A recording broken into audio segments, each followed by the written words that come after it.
way and I was not here for that project, but for the 41 Hill Street, when they renovated the interior of the existing movie theater and redid the parking lot, was a practical matter in that the condition had to be forward-looking because they knew a site plan was coming for 71 Hill Street and the cross-access was going, they didn't want to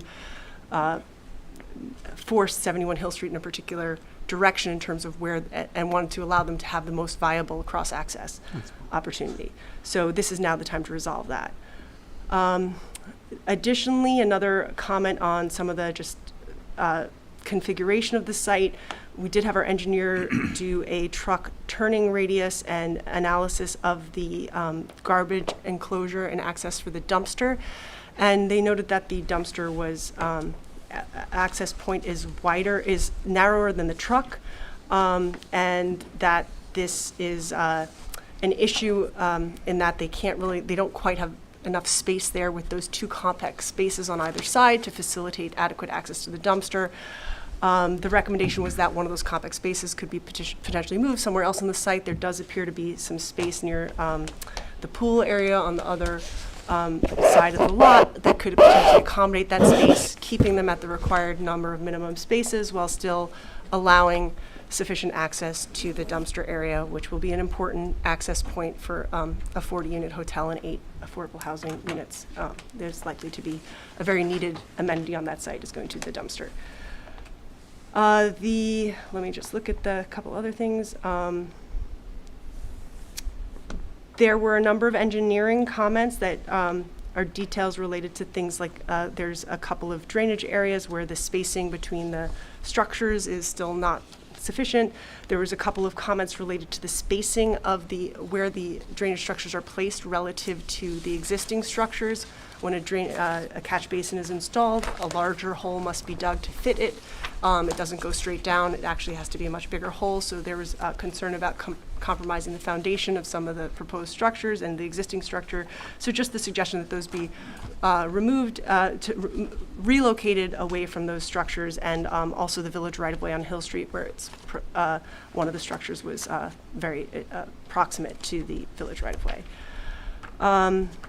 Without getting into any of the more detailed drainage plan, I would just mention something I'm not certain if we discussed any further last week, at the last meeting, but was just the pedestrian access concerns, that there was a lot of safety measures there was a lot of safety concern expressed at prior planning board meetings, and it was just a point raised not to recommend any particular course, but to just raise whether the planning board wanted to consider additional pedestrian safety measures within this site. With that, I think that other than, I don't want to go point by point through every engineering comment unless you would like me to, but I think those are the main kind of highlights. I know the applicant here is interested in, as are we, moving this application along as quickly as possible.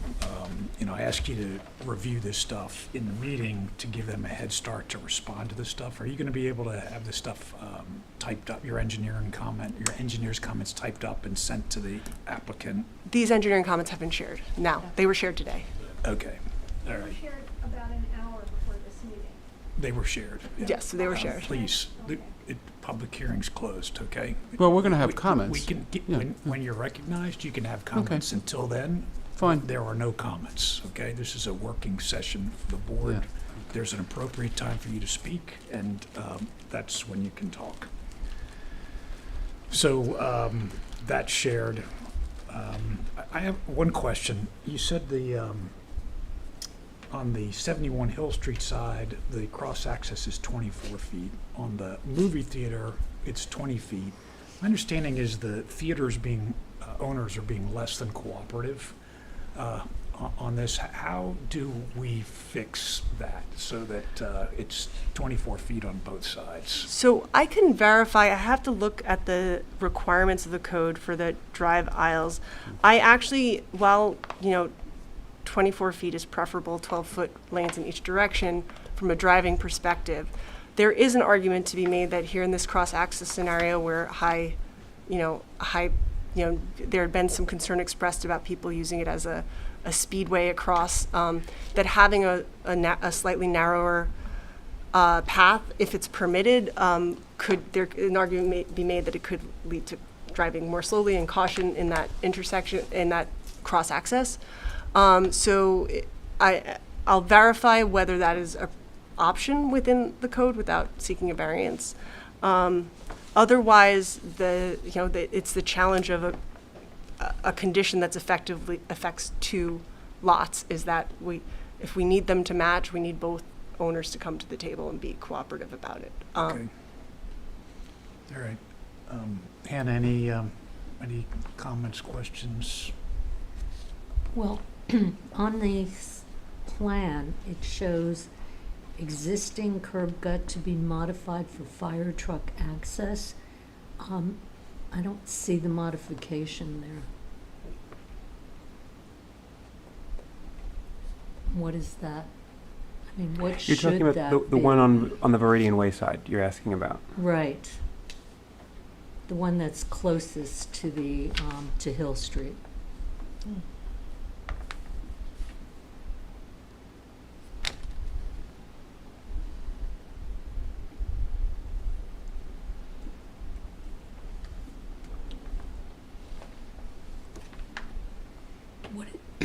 What is that requirement?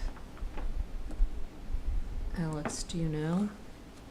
It's probably based on the fire marshal's specifications for turning radius for the fire apparatus. Mm-hmm. But we can get an answer to that.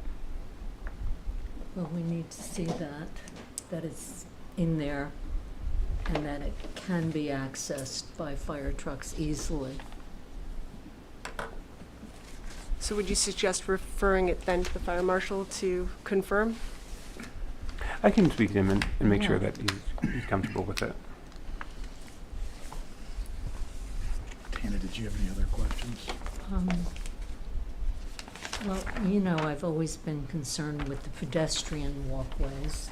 That's one of my issues, and I think some of that's been addressed in Lisa's comments, but I think they were using the theaters, we would have to have steps down to the theaters, and I don't see that.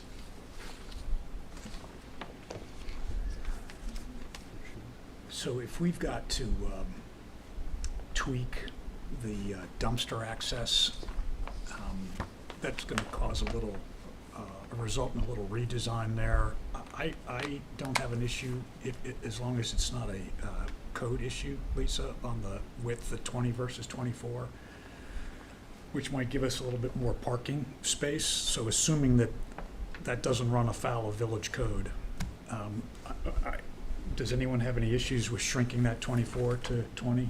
And it may not be an issue. I know that was shown as a future cross-access on the latest site plan, but I think there's an area like 50 to 60 feet wide that they haven't striped any parking spaces. So Yeah. that there may be enough flexibility Okay, on the sites to make something So I work. think the message is that the board's willing to be flexible with that cross-access. There needs to be cross-access if there's 20 feet existing there and it doesn't run afoul of village code. Yeah, and of course, it should be verified, with the existing conditions. Yeah. So, because the proposed site plan may or may not have been Yeah. exactly what was constructed, and it hasn't been field verified or, the existing, and the topography there as well. Yeah, okay, so there's some flexibility there that may help on the dumpster solution, dumpster access challenge, and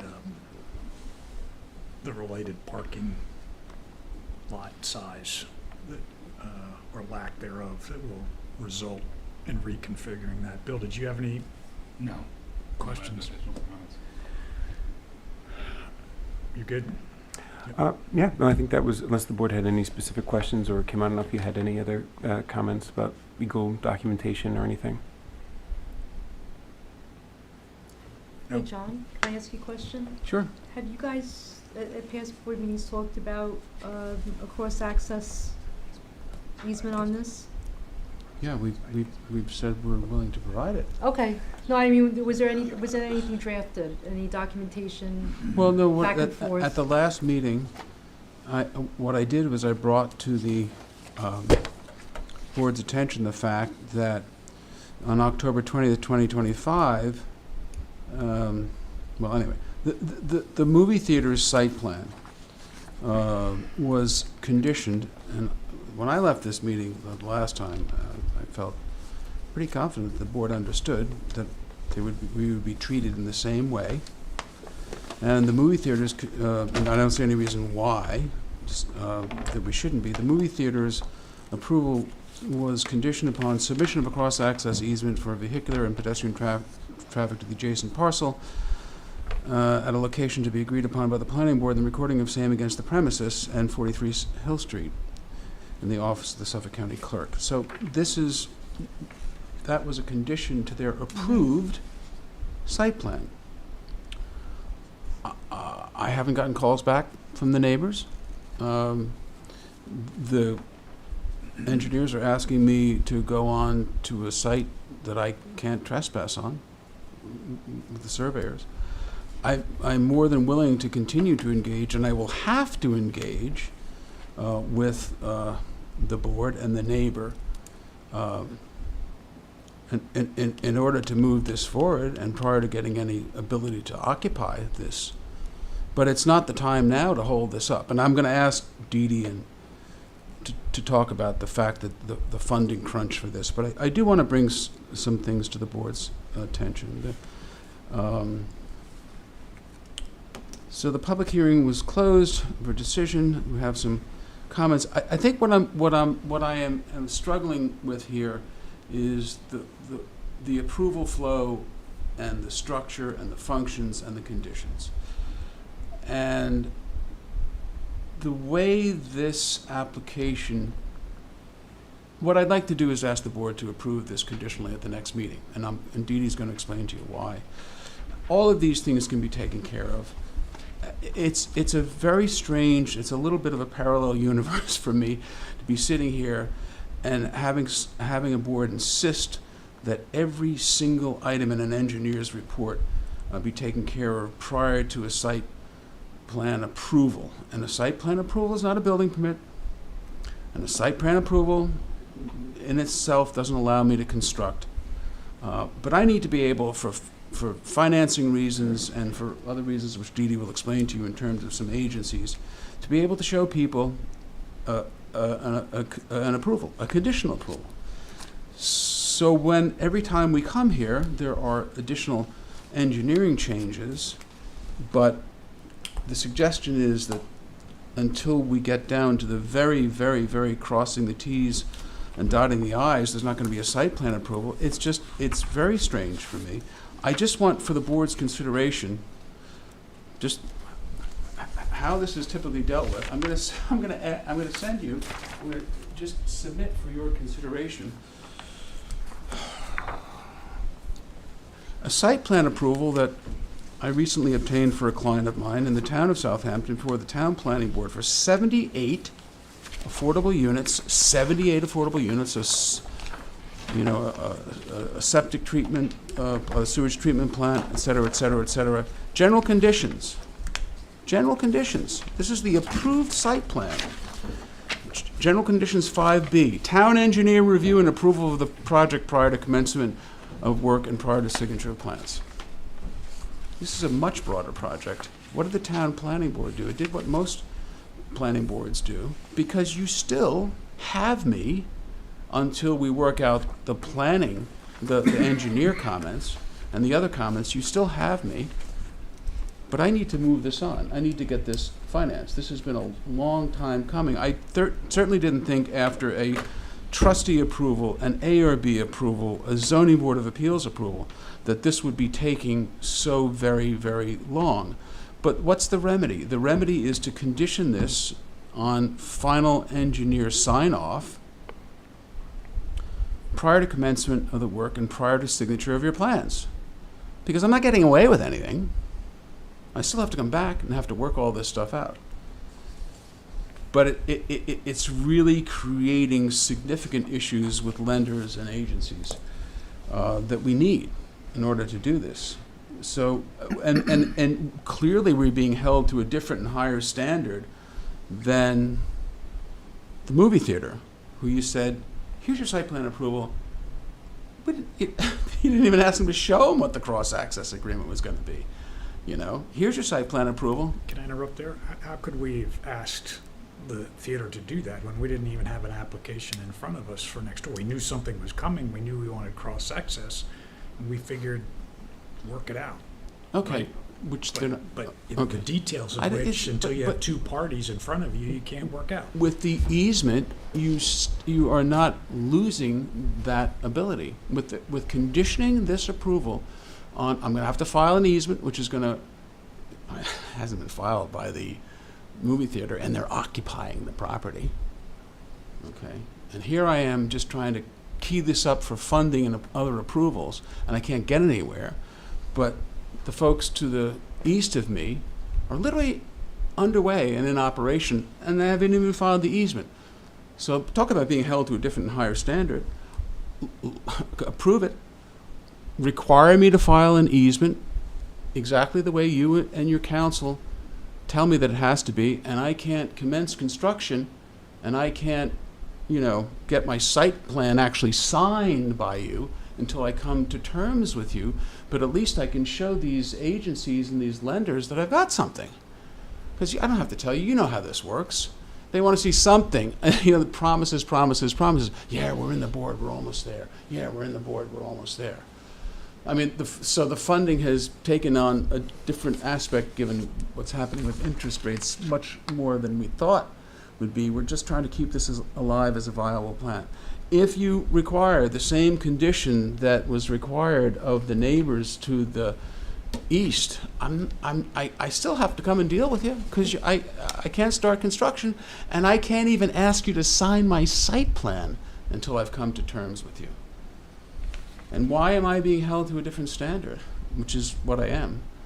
And I can't get a call back. I think, you know, Terry, you had a question to ask about that, but I would ask you to take this into account. We'll try to see if we can find move that other parking space somewhere.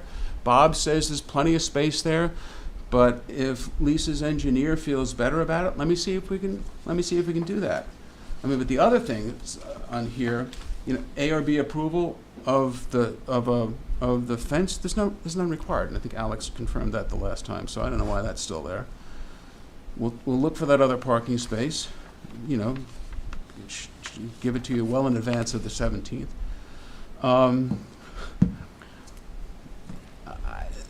One-way vehicular traffic, was vetted by the fire marshal. We're not going to do that. This has been asked and answered before. And Hey, John, where are you on that? oh, I'm so sorry, Kim. I'm on page 2. Okay. The number, 105. Parking. We'll see if we can move that other, you know, compact space, so Lisa's engineer feels more comfortable. We'll do that. No ARB necessary for the fence. We're not going to make this one-way parking. We're not going to have raised crosswalks. You know, we've talked about all this stuff before. And cross-access, we've said we're going to deal with it. The clients aren't happy about it. I don't think the movie theater is happy about it, but they had agreed to it as a condition of their site plan, and we're here saying we'll agree to it. Just want the same language as was approved in the past. And all the other comments in this engineering comments can simply be dealt with the way that the town of Southampton and the way the village in the past has done this, which is town engineer review and approval of project prior to commencement or work and prior to signature of plans. So if I don't come to terms with everybody and make everybody happy, guess what? I ain't building this. So it's not like it's not like I'm asking you for a building permit, you know? And Dee Dee, can you just talk a little bit, if it's okay with the board, about why timing is an issue here in terms of some of the upcoming things, if you may, and just introduce yourself. Yeah, I would like to hear about the timing issues. Yeah, thanks. John, can I just, was it pre-op or final, this town one? Was it pre-op or final? This was a site plan approval. Oh, I'm sorry. Yes, That was a final. Final, okay, thank you. Thank you. Dee Dee Godhelf for 71 Hill Street. We actually thought we were starting construction today, the beginning of November. Not only is our business seasonal within this village, but we're trying to be a good neighbor to the whole community and do the demolition and the heavy construction during the so-called off-season, which we don't acknowledge we have. But it's a little slower and slightly easier now, notwithstanding our bridge. We have 2 board meetings coming up. One of them is on the 20th of November for financing for some incentives from the Industrial Development Authority, and another meeting is on December 13th. And so we do have 3 out of our 4 required resolutions. If there's any way it's possible to have a resolution to vote on at the next meeting, subject to whatever needs to be done. I mean, we've certainly tried to get all of the information, but it's like raking leaves. You know, we feel like we've raked the leaves, we've responded, and then some more leaves are falling out of it. But we're clearly here to do whatever is necessary and required to make this work. So that's my timing issue. And if we miss that window of opportunity, we don't want to do demolition in May, June, July, and we don't want to be starting construction to finish up in October. We would lose the entire season, and it's better for all, community included. The second thing, I just want to reiterate on our neighbor. We love the movie theater. They're doing wonderful things for all of us, but they don't want to talk to us. We've reached out. They're not responding, but we share lots of programming together. We can't unilaterally by ourselves make an arrangement with our next door neighbor on a cross-access. We've spoken about this earlier. Neither of us feels that this is safe. The people from the police department have said this is not safe. What we're going to do it. So whether we are matched up, I have pictures on my phone. Whatever they had, we agreed to match. Then we were told we needed to be 24 feet, so we said, okay, we'll make ours wider. But there's no dialogue, and there's no possibility for us to be bringing them into a 2-way meeting. So potentially we ask maybe that the planning board or the village trustees, that someone would bring us all to the table to arrive at a good solution that's workable and that's safe and that will not hold us up on one side of this fence.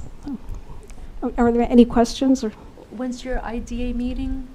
it's the first board meeting is on November 20th, which then- just gives us a whole 72 hours after the November 17th planning meeting. And you said there was a second meeting in December? Well, we have to go through 2 and possibly 3 meetings of the board.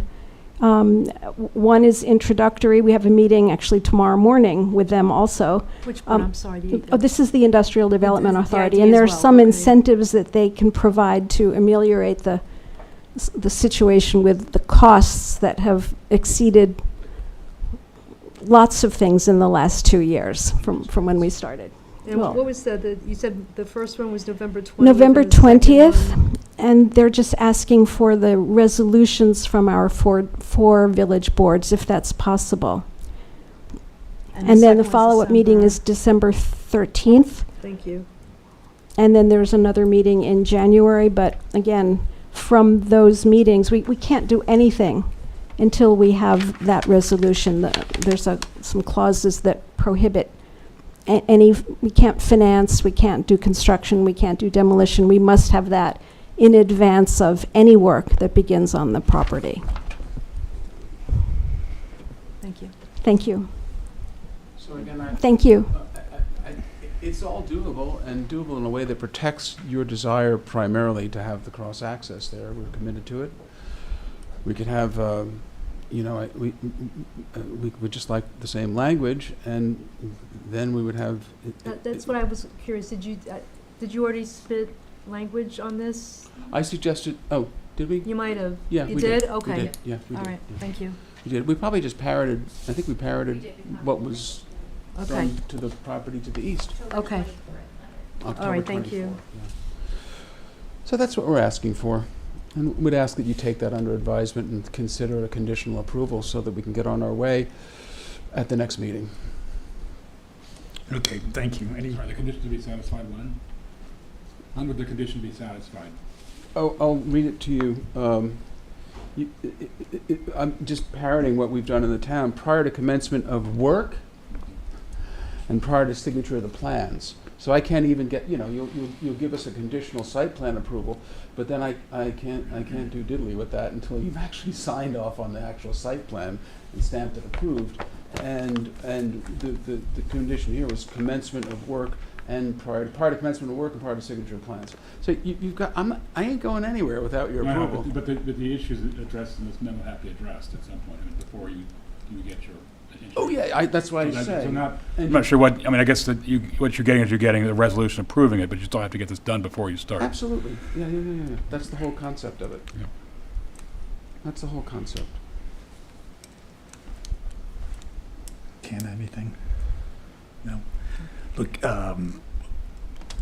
we're very sympathetic to the timing on this, and we'd like to move this along, but we do need to know what we're approving. Now, some of the engineering comments, I think, can be on the come, right? Others, like how this cross-access is going to work specifically, Right. need to be worked out, okay? I don't know what the planning board can do to help on this. I mean, you asked us 2 or 3 meetings ago to help. We're happy to help. I'm not so sure we carry that big of a stick on this one. But to the extent that we can be helpful in getting the 2 parties talking, we'd like to be helpful. My name is Terrence Moan. I'm a principal of 71 Hill Street and the project manager for the development of the new project. We all agree that a cross easement is a 2-party agreement. It takes, the property owner on one side and the property owner on the other to both concur with and sign the same document. May I ask? A mirror document. Sorry, yeah. Whatever. I mean, a document that says, we have a right to go across yours, you have a right to go across ours. The resolution approving the adjacent property had conditions saying, you have to solve this, you have to enter into this agreement prior to the issuance of the C of O or / compliance.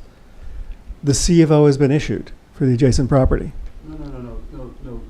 A prior CO was issued because it was always a movie theater. That's not the problem. The problem is that the building permits were issued. There hasn't been a certificate of occupancy that followed that, yet it's being fully occupied. John, So- can you talk to the microphone Is when you're that fair to say, speaking? Alex? Is there were building permits that were issued That- for improvements Right. that Okay. are being utilized right now? So Alex, can I ask, It's correct? I don't want to put words. They're, in your well, they're mouth. building permits that are still open, that don't have They're a CO. open, Okay. but the facility is being fully used, correct? I believe so. Yeah. okay, so from an owner's perspective, if I can't use my property, I have to do something in order to make it, to get that box checked so I can get my property opened. If that's not a C of O, I don't know what is, but there are other permits that are open. What, the other permits are for what? It's for site work and for fire systems, I believe. Okay, so, but they can open and run their theater as a theater. They can use it economically. So the impetus for an owner to comply with the requirements or the requests of the village to enter into this cross easement are no longer economic. They're continuing to allow their property to be used economically. What has the village, since you've known, and we've discussed this for the last several weeks, what has the village said to the adjacent owner, demanding that you come to a table and discuss it, requesting that you come to a table and you negotiate it? What has the village, what has the planning department, what has the building department said to the adjacent owner to induce them to come to the table and negotiate out this requirement that the planning board's saying, we want to know what we're approving? So what has the village done to induce our neighbor to come to the table? And it's conditioned to their approval. Right, it's condition of their approval, and they provided an affidavit saying that they would. they Right, would so what provide have you the- done in the last month? What have you done in the last, since we met two or three meetings ago to say, this is an open item, can you help resolve this? As the village planning director, what has the village department, planning department, building department, what have you done? I don't know what conversations have happened between building inspectors and other owners. I couldn't speak. So have you had any conversations with the adjacent owner? No. Do you know of any conversations with the adjacent owner saying, come and resolve this? Like I said, that's not something that I could address. So you don't know of Can I make any? a suggestion? I understand, We've called. you don't want to be held hostage by, I understand that. For some reason, I didn't get a copy of your proposed cross access. If somebody could forward that to me, Letter of the 14th. that can be drafted pretty quickly, Yeah. because I've done lots of them, you've done lots of them, okay? And then we will make an effort to get in touch with the property owner, the adjacent property owner, and try to get something that you can Right. rely on. So I just request that, since we are subject to an agreement of the adjacent owner, that somehow we not be held hostage, thank you for the words, to the adjacent owner's cooperation in the approval of this process. Because, we're doing everything that we can. We're in good faith, coming to you saying, whatever you want, we will do. And we have shown that flexibility and said, you want a 20, 24, we will agree with that. We think it's the existing, anyway, it doesn't matter what those terms are. But we have been willing to be flexible, we have been cooperative, and we have an uncooperative partner. Please do not hold us hostage to the cooperation or not cooperation of the adjacent owner, because our time is critical. Yeah, understood. Thank you. Thank you. Okay. Let's try and solve as much of this as we can right now. I didn't see the engineering report comments, but I'd like to see those, and I think Yeah. the board would like to see Like, those. it was posted for an hour before the meeting, so I Yeah, saw it, so we can make a determination, what, if any of those we need in a site plan, number one. Number two, I'd like to suggest, if it's okay with the board members that are here, that in the next, we update the site plan to show 20 feet on each side, right? And just assume, Can we do that? if under that, the town if I that, think we need to Let make me sure verify in the it's town codes and allowed, get back right. to you. The other, I'm also not sure, I wasn't certain what was the as-built condition and what, and if we're gonna get the owners to the table, we may have the option of having them, they are technically required to make that, they built that access without it being set in Is stone. the intention to leave it where it is on the theater side now and just Yeah. match the two Yeah. openings, right? So Well, that's, it's a if little that- bit befuddling. You asked us to do 24, was, okay. Yeah. In an effort to move this forward, if 20 works, I think we can live with 20. So let me verify If that we can within the code. push this to 24, I'm willing to approve this, having moved it out to, another 4 feet on the come, right?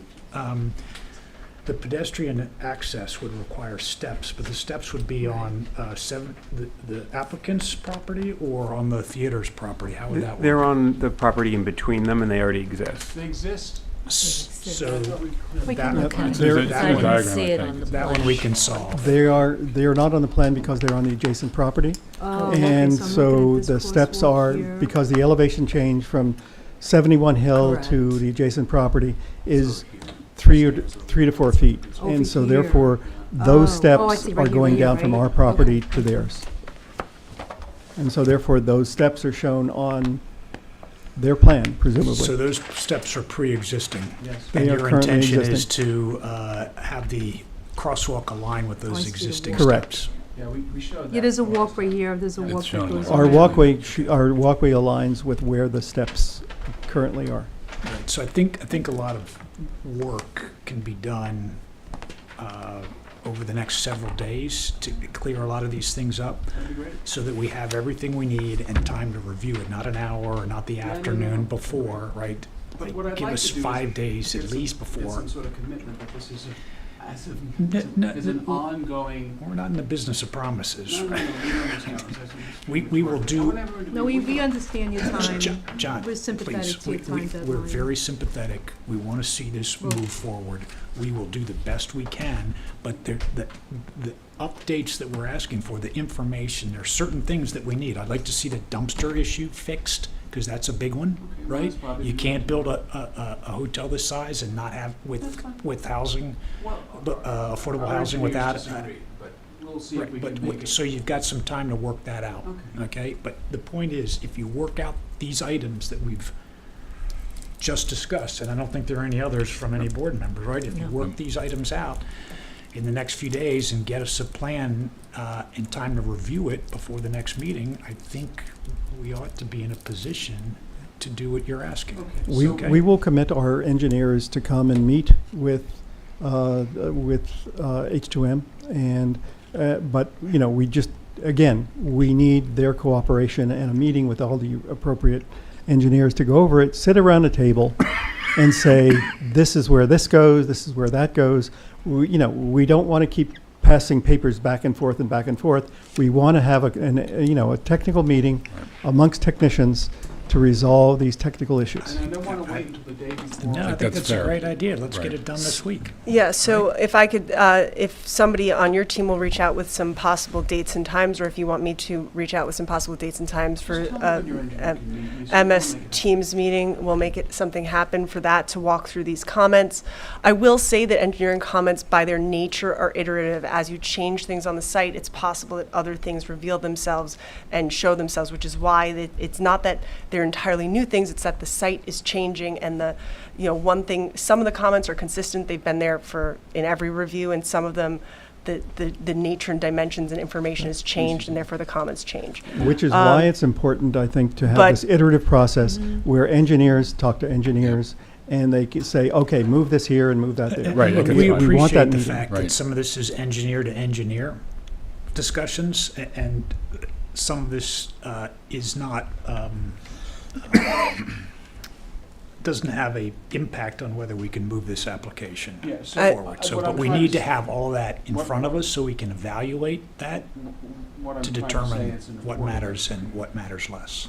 Conceptually, I'm going to ask you, as long as these big ticket items can be worked out quickly, there's 25, 30 nits in here, and a conditional approval which is subject to final It's engineering. microphone, please. Subject to final engineering sign-off prior to construction is hyper-typical. Yeah, Okay. okay, John, you call them nits 25. I haven't had Take a a look at chance to them, review yeah. them, okay? No. We got them an hour before the meeting, so I can't commit to something that I Mark, don't I'm know not the asking for you to details on. say Okay. okay to anything right now. What I'm saying is conceptually, I want to be in a position where, as long as these, for lack of better description, big ticket items are taken care of, if there's another list of 10 or 15 comments or changes or minor things that Lisa's engineer wants, you should have final engineering sign-off a condition of a site plan approval. Yeah, I understand. That's your all I'm point. asking Yeah, I understand. conceptually for. Okay. That's fine, thank you. Um, And so we're gonna, Lisa, you're gonna reach out to our people, see when your engineer can meet, and ask them to do it quickly if we can. Yeah, I'll see if we can get something on the calendar as soon as possible. Okay. Were there any other, Kim, Lisa, Alex, any other items that are big, important items that you want to see, that you would recommend that the board consider prior to moving forward on the site? Well, the ones I highlighted, which is why I pulled those out as opposed to the engineering comments on the drainage, and some of those are very important to the site, but the dumpster access and that parking issue, actually the, and the attorney can advise us to the proper timing on the easement language for that cross access, and actually putting that easement on, the access is shown, but it should be labeled as an easement on the approved site plan. I think that is appropriate to have done at site plan. I don't think it's appropriate to have done at CO. I think that the explanation here was very powerful as to why it's problematic to wait till CO. You have a multi-million dollar building constructed, and you're holding it up for an easement. So, you know, Yeah. I Kim, do you said have- prior to do you have a signature view on Easement that? language is not a hard thing to figure out. Like I said before, I've done lots of them, he's done lots of them. The drafting it is not the issue, I think it's just, I'm gonna have to try to get in touch with the property owner next door and, try to get them to Yeah. look at it. And that's the other thing we can offer up, you know, Mhm. not that it's going to do any good, but I will try my best to shake the tree and see if the other property owner falls out. Understand what Can be I'm with you. saying? I'm not So- saying prior to CO, I'm saying prior to signature of The plans. plans. Yeah. That's a Okay. significant difference. You probably should have done that with the movie theater. But, anyway. All right. I think we've got marching orders here, so we know what we need to do. I don't need a motion to move on, Kim, do I? No. Now we just move on to the No, next. it's just work session, We we'll go on just to the need next to move one. on to the next one. Thank you. RRFACF.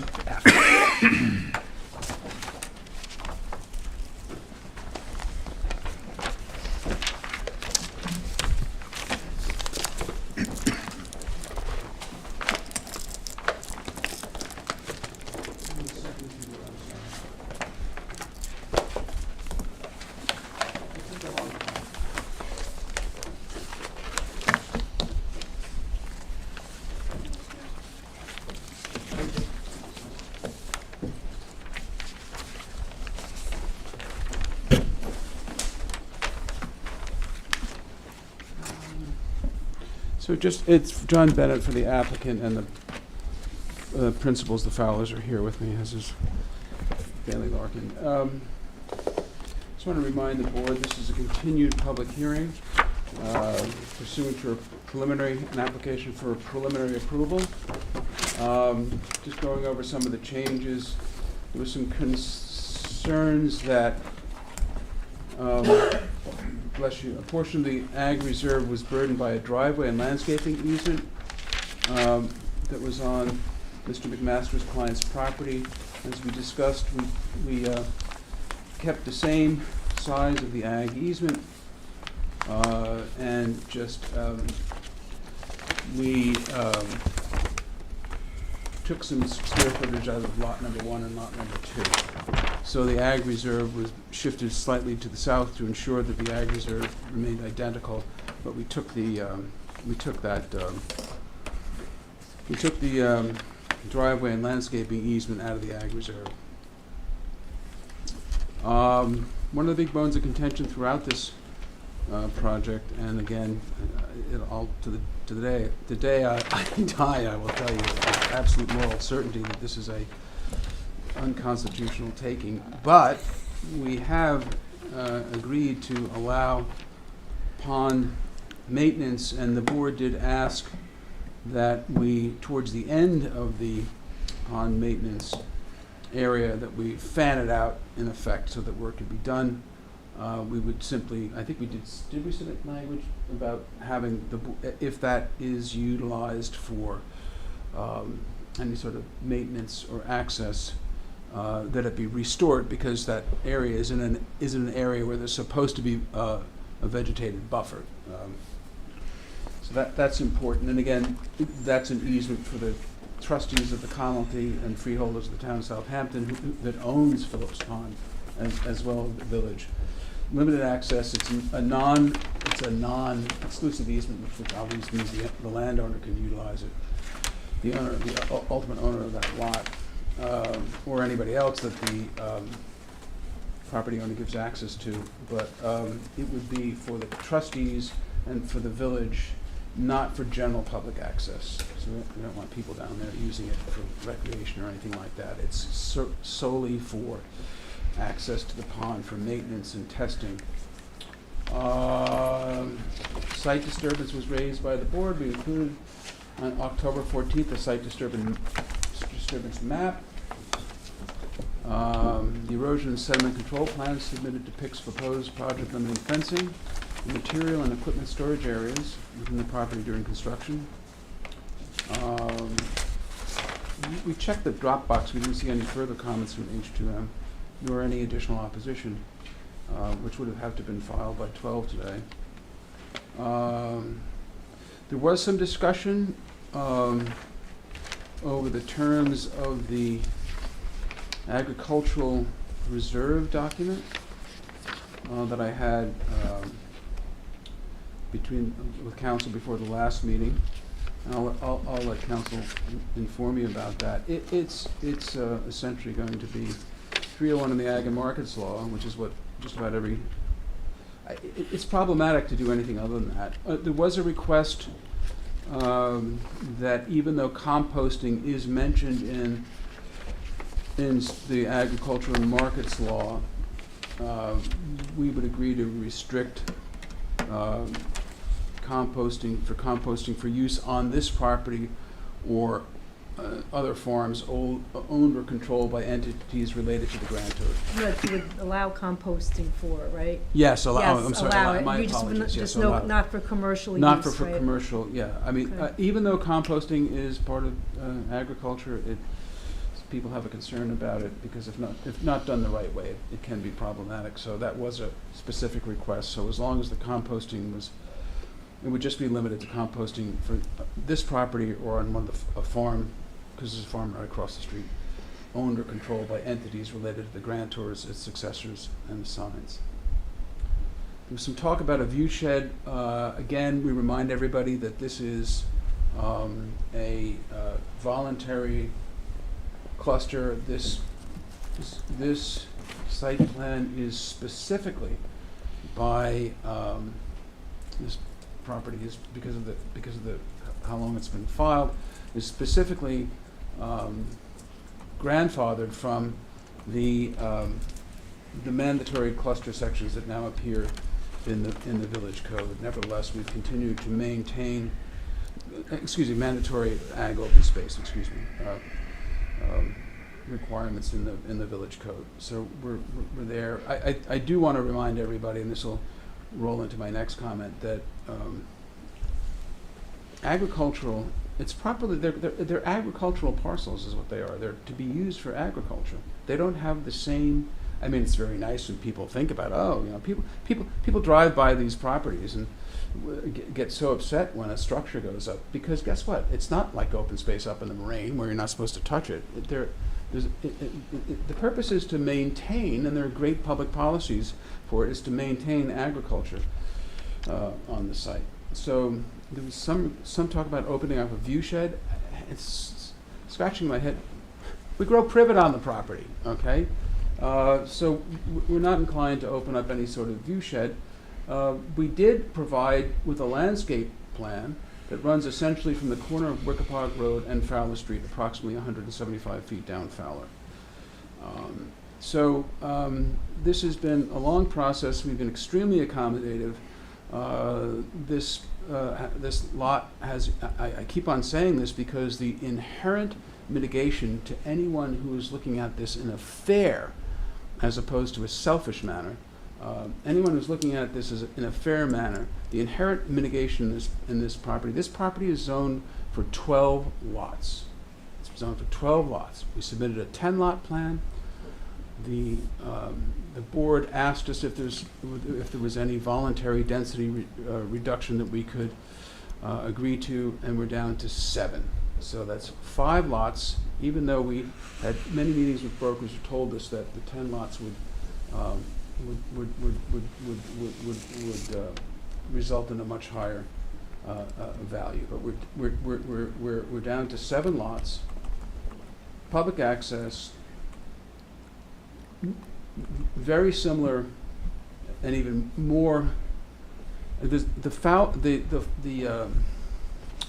The Halsey property, not the Halsey property on the other side of Phillips Pond, but the Halsey property across the street. Don't be deceived by that. That is a standard subdivision lots that happens to have an open space parcel on the front.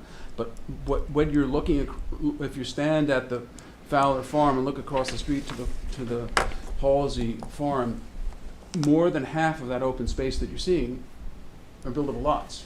So we've been extremely patient on this. We've been extremely accommodative, and we simply ask that after you hear any further public comment, you close the hearing. Thank you. I'm going to ask for a 2-minute recess here. Apologize, but if everyone just stand by for 2 minutes, okay? Excuse me, sir.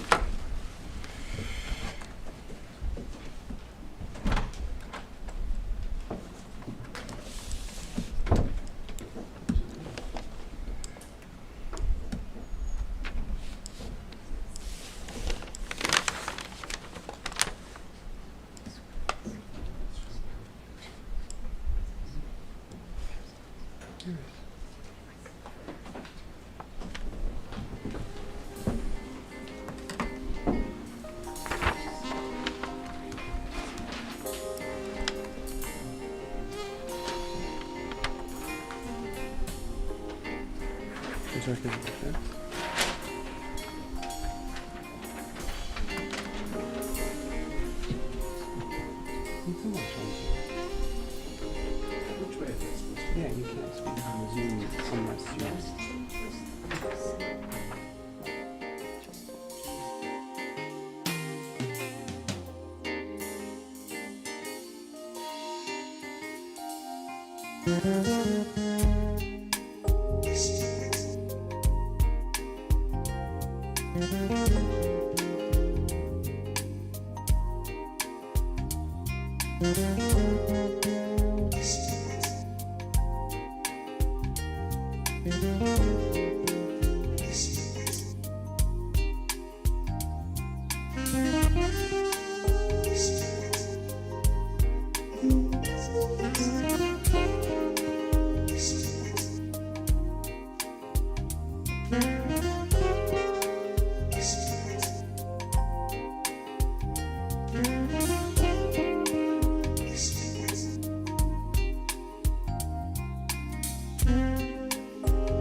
The one thing Alan, who's not here tonight, unfortunately, made a comment at our last meeting that I was hoping that no one really responded to on the applicant side, that I was hoping we'd get a response or at least some discussion of. Would you care to respond to that? I adore that man. I really do. I think he's an incredible treasure to the planning board, and he thinks out of the box a lot. But if he was here, I would say it to him. I don't know what he's talking about. I didn't. If you could sort of help me along with that, because I'm not so sure. He seems to be talking about the concern that what happens when if the Fowler family that's been farming this in the adjacent properties for years is no longer farming it. And the answer to that is the answer to every single situation where we find ourselves, where a farm is going to be an agricultural reserve set aside. It runs with the land. It has to be farmed. It can't be used for non-farming purposes. The only carve out on this one is there's a pre-existing ag labor cottage on the property. I think the easement that we propose says if for some reason in a given year it's not being actively farmed, it has to be planted with a cover crop. All those sort of things that typically happen. I don't know. I can't. What I sense was Alan would feel comfortable if in perpetuity the Fowler was going to farm the property, but I think we'd all be comfortable with that, but I'm not sure that was what Alan was saying. Hear it, Mark? I heard it as, and I thought it was a really interesting point if I heard it correctly, which was to the extent that this parcel Right. would be developed and the parcel across the street would be developed in a similar structure, even though that's a town, not a village issue. For all intents and purposes, you know, other than two small reserves, agriculture reserves, it's not really being farmed anymore. You know, what happens then? Which I think is a good planning question, and I was just interested if there was a response to that. Well, let's think about this. Your village code requires that even if even if the village code was governing, on open space was governing this parcel, which is not, Right. it would require 25% open space. Across the street on the town, on a 2-acre parcel, I think it's 45 or 50%. Okay. Oh, on a So, 2-acre parcel, or across the street, the zoning is either R120 or. we're talking about the Fowler property? The Fowler property. Yeah, on the other across side of street. Fowler Yeah. Street, yeah, okay. Right across the street. Yep. It's in gonna be either in a CR120 or an R120 or an R80. You know if it's R80 or R120? One of the two. But the town has higher cluster requirements. Yeah.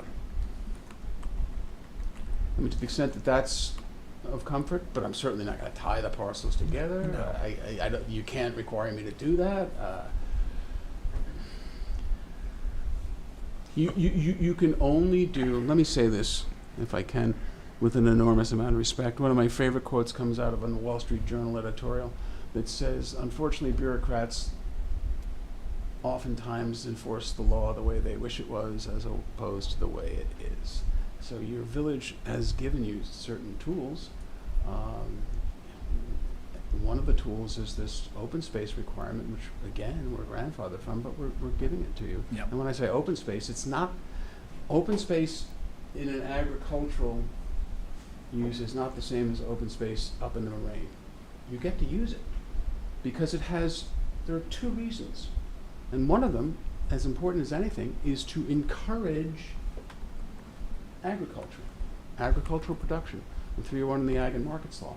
And all those ag reserve documents, every one that you see, allow structures and buildings, because you need that to perform agriculture.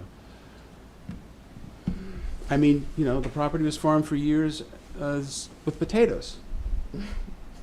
Who would have thought you'd see privet farms? But that's what makes the most sense. And actually, it's a good thing because oftentimes it creates less dust and all that sort of things. But I don't know how to respond to Alan. I think and again, I don't want to talk for Alan. I'm Yeah. kind of What does he hoping want? I understood completely what his concerns were, but since he's not here, so we just get them out and air them out. But I think that where he was headed for what's left over after this parcel and adjacent parcels are developed, there are infinite uses for the ag reserve. And I know 301 of Ag and Markets Law allows that, right? But and I heard your quote too, so I understand that, but I'm talking for Alan now. I think that possibly made him a little uncomfortable that, you know, there are uses that might be that he could envision that there's a discussion of whether there's really room for that. Well, remember, we have to come back to you for site plan approval. Yeah, I understand that. Which is I mean, there are some municipalities where for an ag building, you get a building permit. Yeah. Some municipalities where you Yeah. just get a letter from the building inspector because under these right to farm laws operations, but you do have continual control over it. Yeah. And it's interesting because we sort of gave that to you. The way I read the Southampton Village Code for a farm building, I just need a building permit. But we specifically said, because of your concerns. Well, I recall that. I think Yeah, we any change in buildings or whatever the heck it is, we have to come back to you for site plan approval, Yeah. which I think is huge. I mean, to me, that's the best Yeah. that I should be required to do. No, I appreciate that. You know, Alan's been on the planning board a long time. He's the Absolutely. most experienced of Absolutely. the five of us here. So, Absolutely. you know, I want to make sure if he raises an issue that, you know, we properly address it. And I think that, I think the conclusion that I came to was similar to yours, that you do have to come back for site plan approval. And hopefully that gets Alan more comfortable with this. But I did want to establish a placeholder for, he did have a good question last meeting, and hopefully we've answered it. Yeah, I think that's a big, thing. Yeah. I have to come back to you. And again, as I've said, I'm not aware that for a farm building or a farm structure, leaving aside stuff on preserved farmland, on a farm where there are no development rights, or just a regular farm, or a farm or a covenant. Most covenants don't require that. I'm Yeah. going to come back to you. Yeah.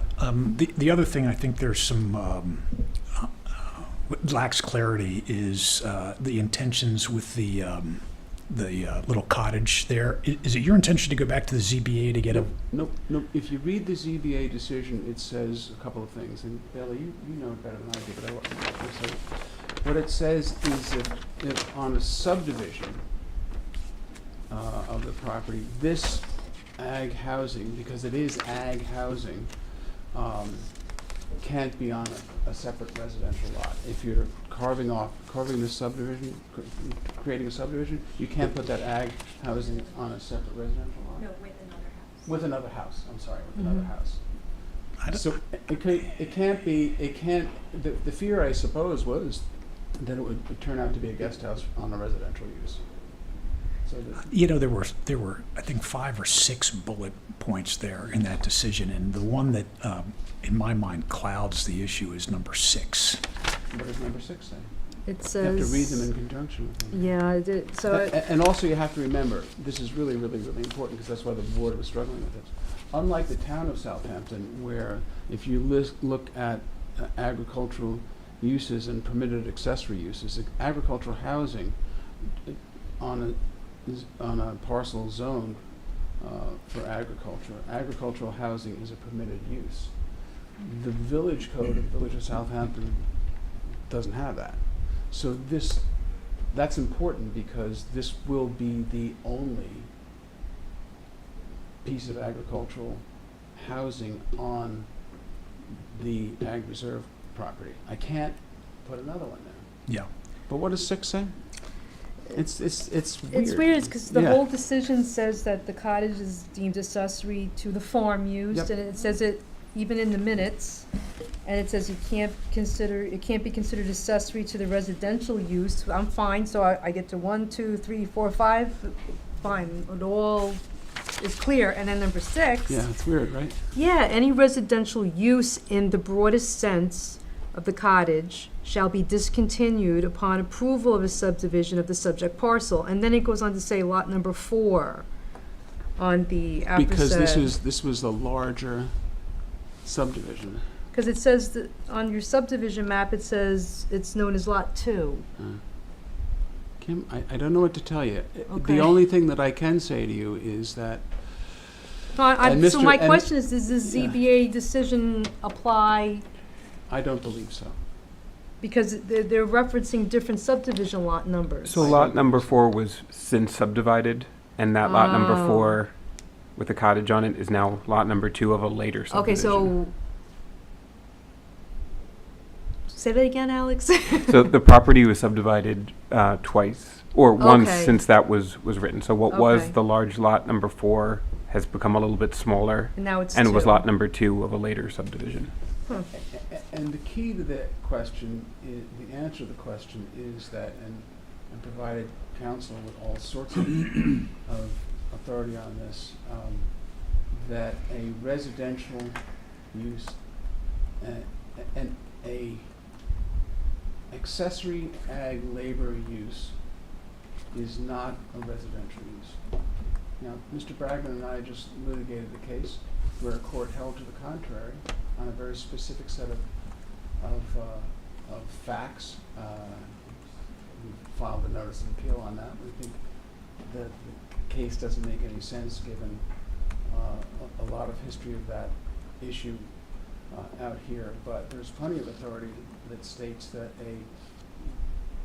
within the ambit of a residential use is not an accessory ag housing use. Say it one more time. An accessory ag housing is not a residential use.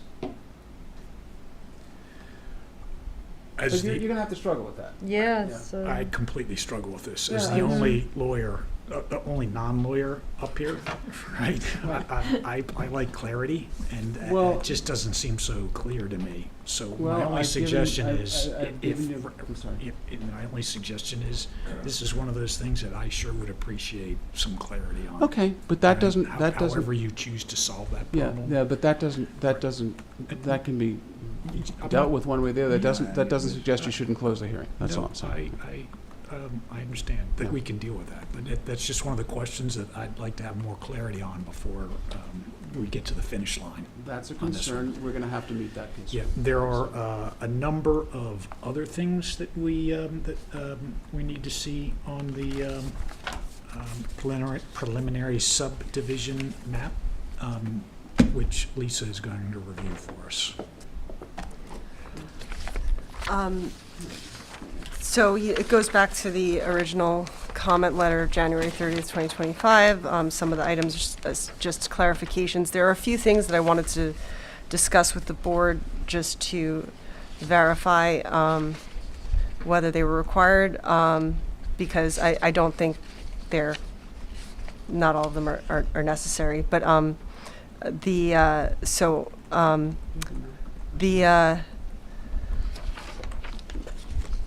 the updated plans still didn't have all the detailed drainage information, so I just want to highlight that according to the design standards in Article 10, that the subdivision should provide drainage plan that covers the entire holding, including drainage plan that the current drainage plan just covers the roadway area, and that the drainage calculations have not been provided for the overall subdivision. That said, I do want to highlight that I think that in this particular configuration of large lots, it is reasonable to, as opposed to a small lot subdivision where most likely you would require a sump or some kind of lot-wide containment, it would be an appropriate situation to deal with the drainage on a lot-by-lot basis. But I did want to highlight that because that was an original comment that has not had any change. That is consistent with the original submission. There's no drainage provided for the full lot. That said, we most likely would want to condition that on building permit, appropriate drainage would be provided for each lot. A SWIP is required for this subdivision, so that we have not seen yet, and so no SWIP has been submitted and no SWIP has been reviewed at this time. I know that there's still some, I have a minor comment, which was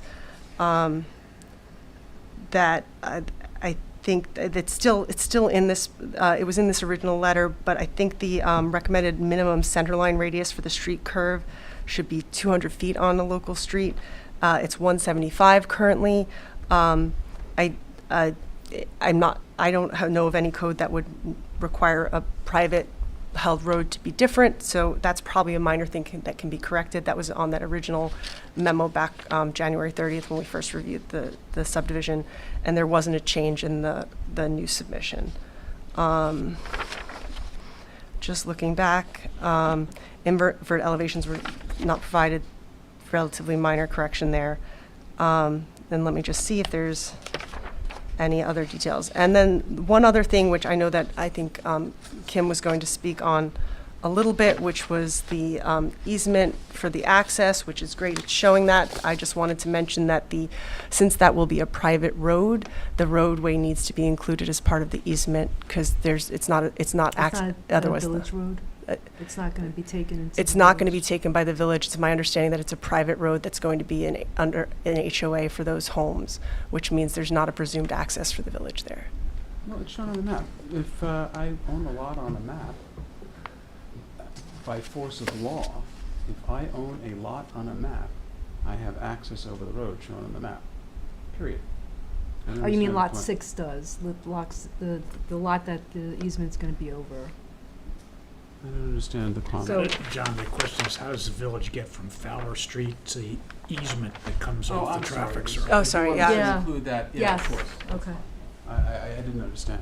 I thought you meant for the lots generally. No, the Yeah, lots Yeah, are we fine. can include that, of course. I meant there was the 200-foot contours also, which I don't think we are critical, right?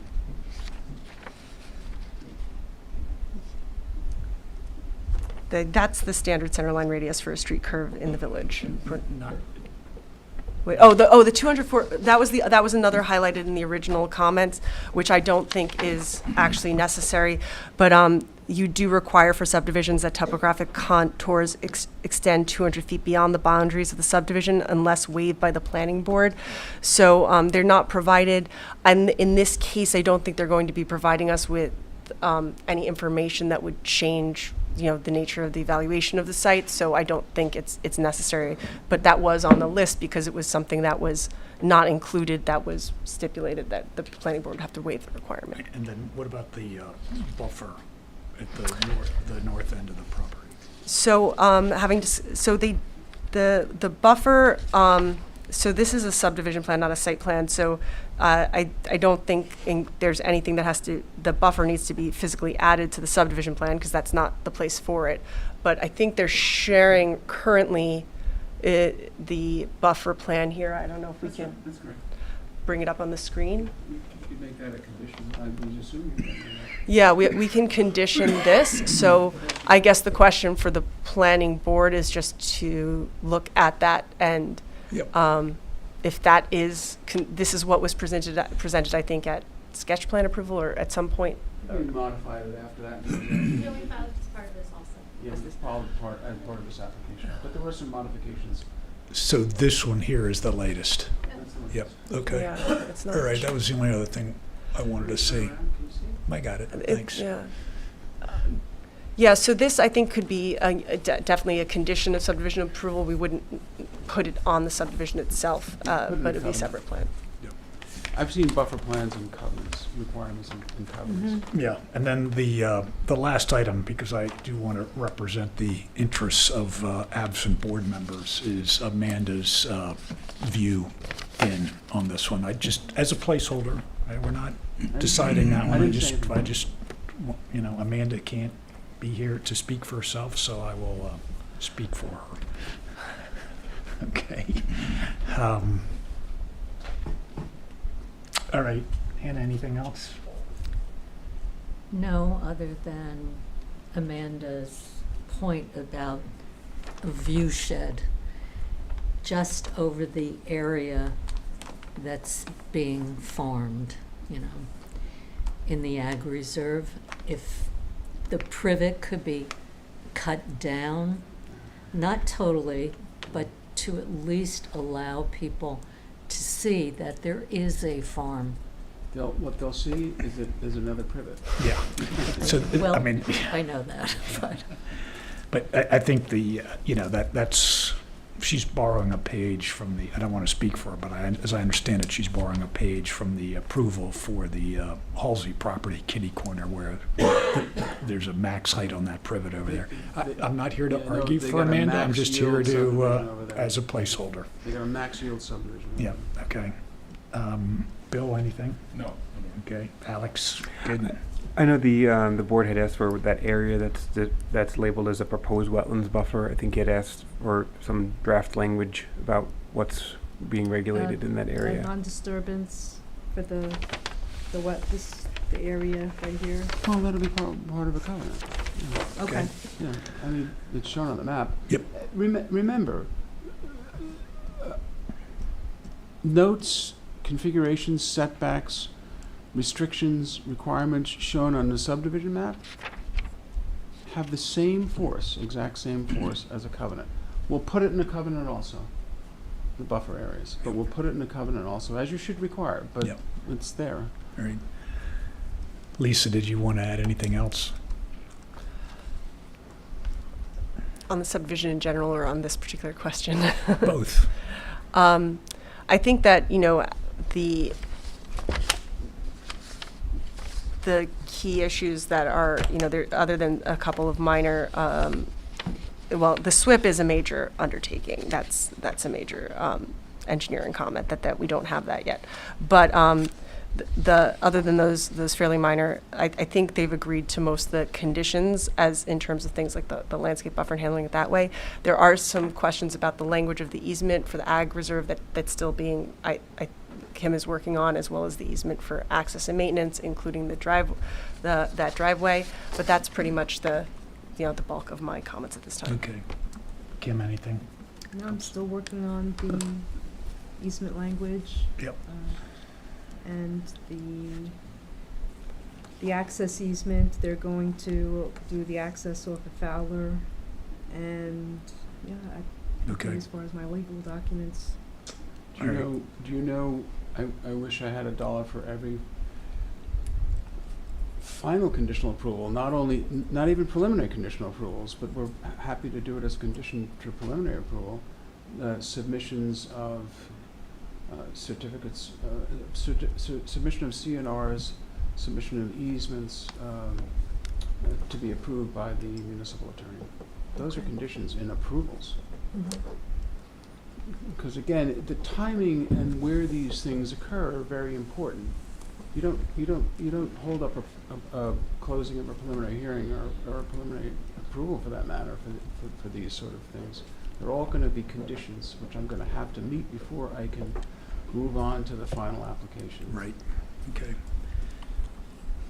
All right. Thank you, John. Public hearing's still open. Are there any other comments?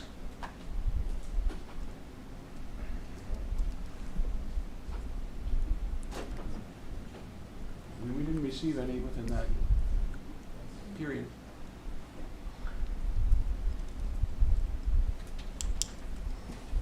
Good evening, Jacqueline Roggerello from Lynn Gartner Dunn Fragenti and Renke on behalf of the neighboring property 91 Fowler. I just ask, there was some discussion last time. I know that we're working on agricultural easement language and maintenance easement language, and I believe there was some discussion about an engineer's report, and I just ask that if and when those things are prepared, that they be provided for the public to review in an amount of time, perhaps like a week or so beforehand, so that we have time to review and provide meaningful comment at the next meeting or whenever it becomes available. So my comment to that is, your client's not a party to any of these legal agreements. I'm more than capable of drafting easement and declaration language with the board. I don't know, I've been practicing almost 30 years. I've never had any of my legal agreements approved by third parties. So I will be handling that, and we're still working on that. And certainly, I'm not suggesting that it would require any kind of approval or anything from a neighboring property, but just as part of the subdivision application, materials that are going towards that application, that they be provided to the public for review and comment in the public hearing context. That's all. Can I be heard on that? I would only say, do you let third parties review any of your legal documentation? People who are not parties to your documentation? Well, these type of documents would be part of the public record, are they not? Where I'd be able to foil them afterwards? Usually they're you would be able to forward after they're recorded, but Sure. I'm not negotiating these agreements with the public. I'm negotiating with the parties. The parties are the village, the trustees on the Phillips Pond, and the applicant. Completely understood. And I think if this is part of the application that the board is reviewing and considering as part of approval for this subdivision application, again, I just ask that any of that documentation be available for public review and comment in a public hearing setting. That's all. Okay, thank you. Kim, ordinarily, are those agreements placed in the file? I've only seen them issued as a condition of preliminary or final approval. I was a municipal attorney myself many years ago, And those were negotiated between the parties to the agreement. And once it was negotiated, the applicant files it and records it. And that's when they become public. Yes. Okay, understood. John? Thank you. I was the planning board attorney from the town of Southampton from 1980 until 1988 until 1990. I was special counsel to this village on land use matters, and I will tell you without fear of contradiction that public comment on covenants and restrictions and agricultural easements is not part of the process. They are conditions on final or preliminary approvals, and then they are worked out to the satisfaction of counsel for this board and the board members. Good, thank you. It sounds like you and Kim agree on this. Please step up, Mr. Bragman.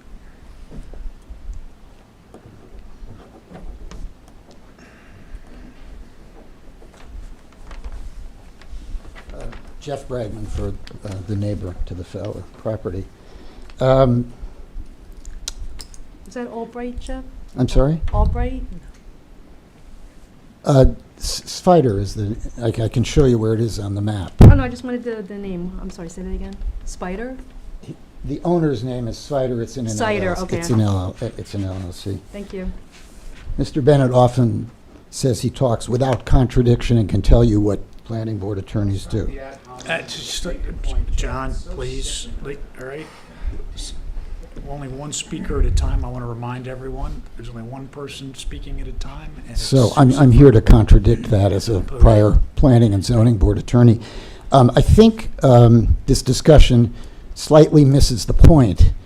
The conditions that will control the ag reserve in particular have not yet been elucidated on the record by the board. We don't know what you're going to do. You haven't come to a decision on it. I mean, I can remember a couple months ago, there was a discussion about whether or not the access would remain the same with an in and out driveway, and there was an unresolved discussion about what would happen there. There's never been a resolution, as you saw tonight, as we heard tonight, about what's going to happen to the house. And we disagree with Mr. Bennett's interpretation of the zoning board condition. We think that house has to go. This is a new lot created by subdivision. It's fully within the zoning board decision that was rendered some years ago.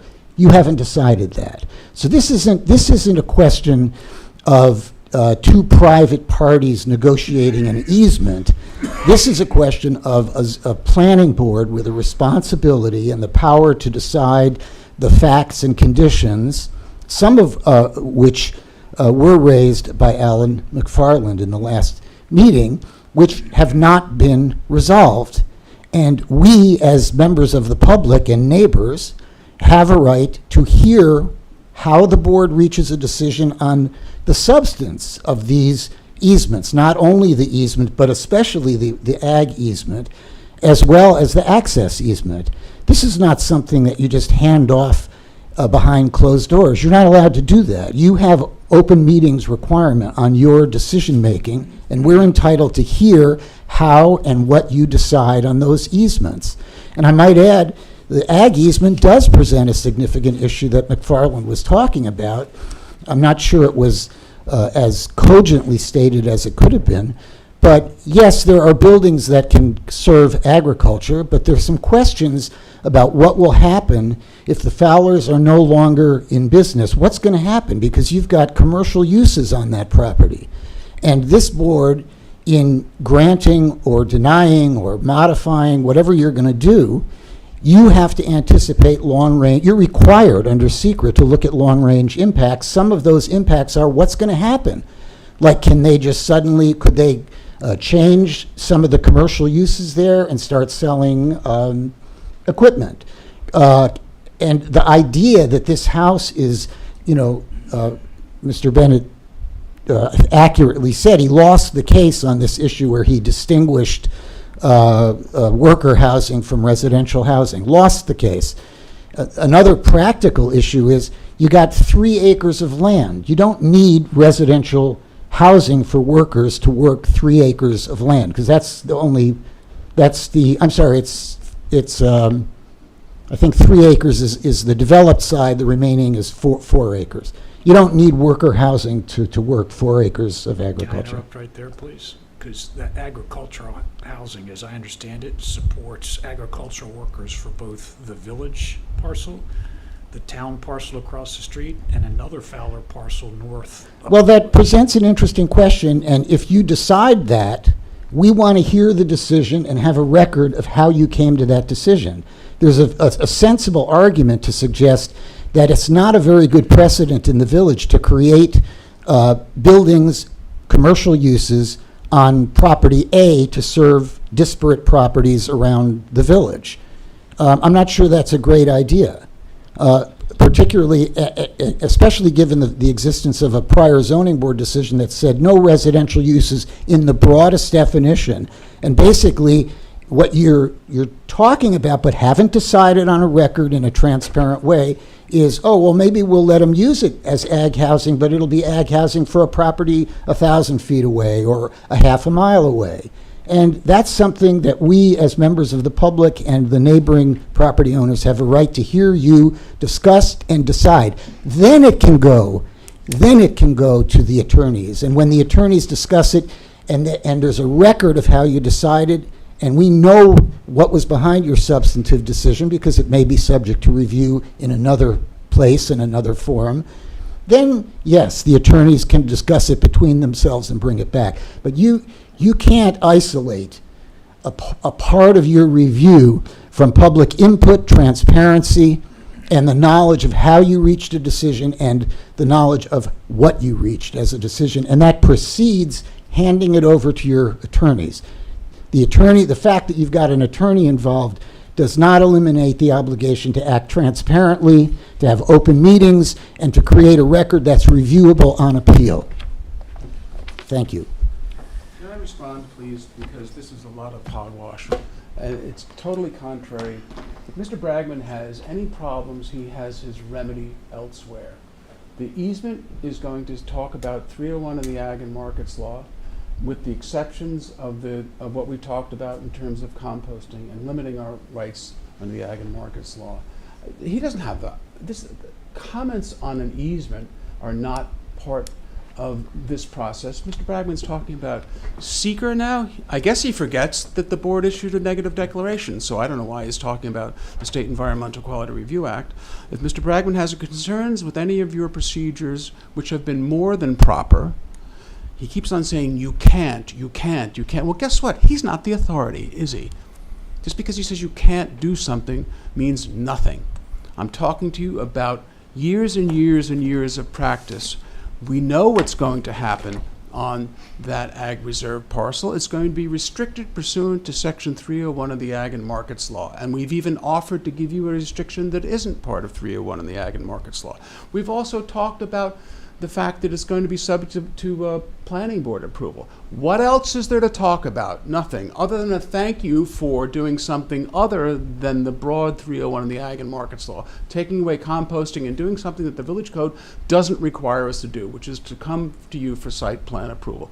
And the determination on the ag housing, it's all out in the open. You're either going to say yes or no to it. If Mr. Bragman doesn't like the answer, he has his remedy. But now it's time to close this hearing. I will say, I know I've come here late in the game. This has been going on some time, but I did watch the previous videos and the meetings. The board didn't hide the fact that this was going to be an agricultural reserve. I watched maybe 4 of the past videos, and it was discussed at each of those meetings. So there's nothing they're being transparent, they're not hiding anything. It's going to be an agricultural reserve that will be used pursuant to agricultural markets law. And I can't speak to the House yet because I haven't made a decision on that, but I don't see that this board has been trying to be anything less than transparent at the meetings that I observed on TV, and this is only my second meeting, but I feel it's been discussed at the last one and this one now ad nauseum. So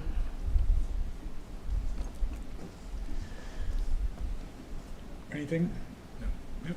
Hannah? Okay. I'm going to thank you for the comments, everyone, both sides. I'd like to hold the public hearing open at least until all 5 are present, so that's at least another meeting. And in the meantime, the things that Lisa's looking for, hopefully we get before that, or we'll need before that meeting. She said that she was. a drainage plan, was that one of them, Lisa? We got it. For the entire subdivision? I just review don't that want the again? road.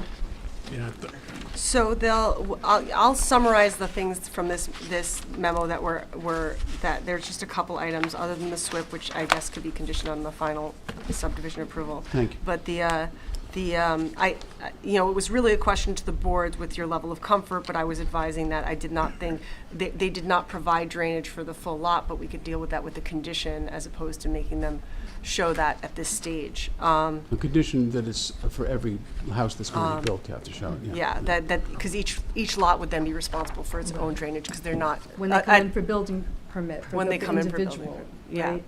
So, traditionally for subdivisions, it's dealt with at the subdivision level, but in this case with the larger lots, they're. Lisa, can I it ask seems doable. what did they ask for as far as the drainage for the entire subdivision? I'm just trying to follow. You mean, what does Article X design standards ask for? I'm sorry? You're saying what does the code ask for? It No, asks. I mean the comment that I know you still have to type it up, you just got Well, 'em. so these are still the comments from January 30th. Oh, okay. But they're just highlighted for which ones were resolved and which ones were outstanding. The proposed street and lot layout and drainage plan shall cover the entire holding of the subdivider. The drainage plan currently only covers the road areas. And then as a subsequent follow-up to that, for this preliminary storm water drainage system plan, it says drainage calculations have not been provided for the overall subdivision. The applicant should indicate how stormwater will be managed for the individual lots.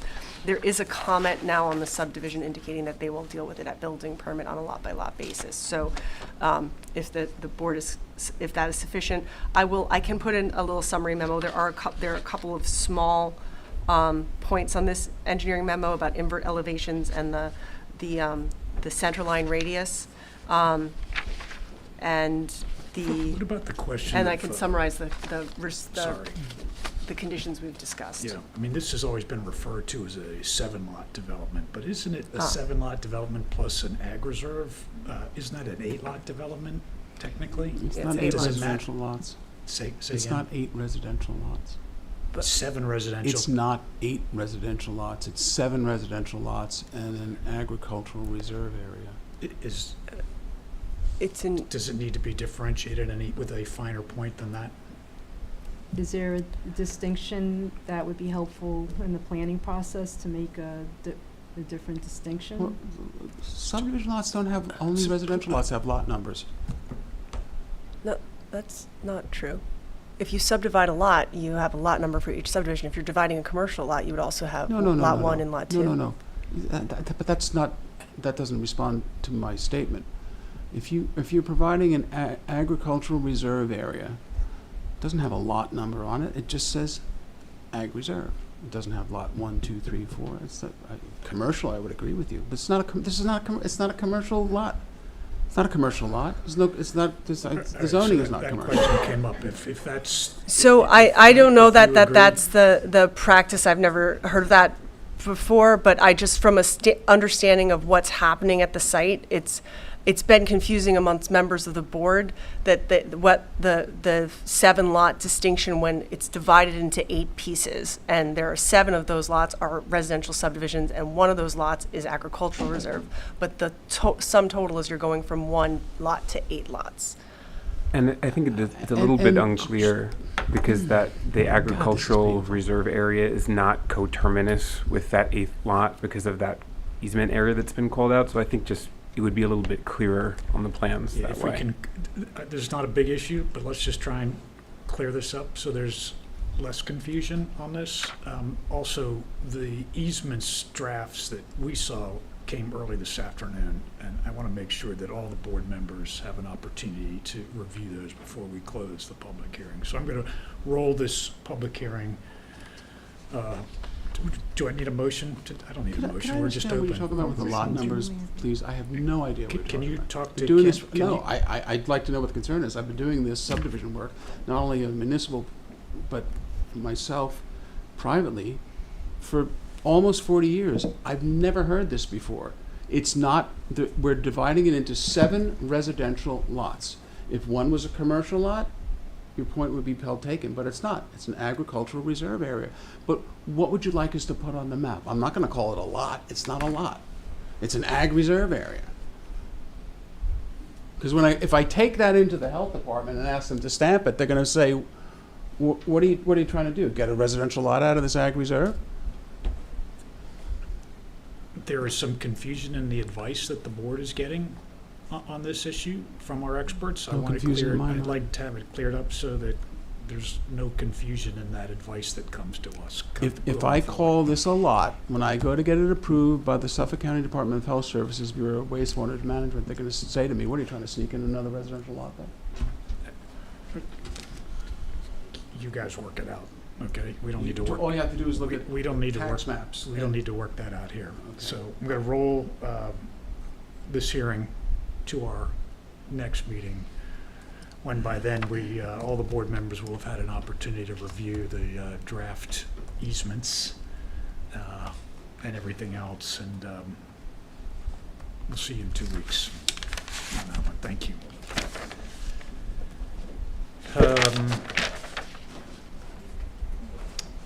Site plan reviews. So at our last meeting, we gave notice to 2 applicants, 865 Merrick Holdings and 74 White Street, that they need.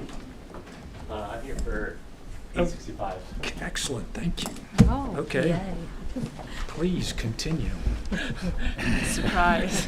Rick Wisnowski from the Rayner Group for the applicant for 22 Windmill. I think I was here last in July, perhaps, July or June, to just give you an update. Now the update is that we're still working on trying to figure out what to do with Rotation's sanitary system, because as it is now, 22 Windmill and 32 Windmill share the sanitary system. Yeah. Based on information from Shippey's sanitary system, we can lower, the health department accepted a lower groundwater elevation. So that eliminates our need on 22 for the retaining wall that we had in the front area. So it's no longer a raised. We can keep it at the grade that it is now, basically. And what did the health department accept as the depth? 6.8 as the highest expected groundwater. That's what they accepted on Shippey's. They had made us use 9.3. I think it was like an outlier number, perhaps, because there's a well like right by the former Rite Aid, I guess. And that's the one they're using. That's Is what the- got approved from Shippey's. So Okay. when we did our test hole there, we got, I think, it at a similar number, 6.7 or something. But then they had this This other. is a test hole on the property, or is it a test hole using the Rite Aid, or about? No, we did two. up by the We've done 2 park? test holes on our property. Got it. There was one done back in like 2016, I think, Yeah. before we were involved, and then we did another one in 2022, perhaps. Okay. So that eliminates, that retaining wall in the front. I guess the issue now is we don't really have any room for Rotation's sanitary. I think we're gonna have to put it on ours, where we originally proposed some of our roof drainage to be.